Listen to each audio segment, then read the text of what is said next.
പൊന്നുവിന് അത് വേണ്ടേ? കണ്ടോടാ, സിംബയ്ക്ക് ആ പാത്രം മാറ്റി തന്നപ്പോൾ പൊന്നുവിന് വേണ്ട.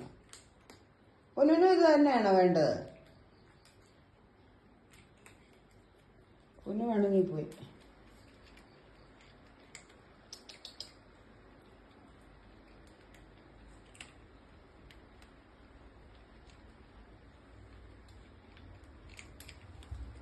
പൊന്നു, ആ സിംബയ്ക്ക് അതുകൂടെ ഇച്ചിരി വേണം, അതുകൊണ്ടാണ് കൊടുത്തത് കേട്ടോ.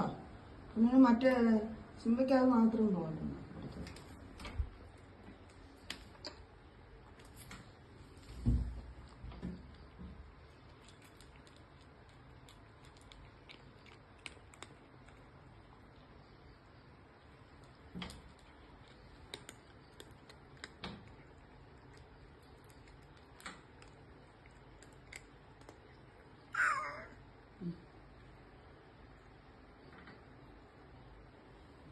നീ പോവാണോ സിംബ?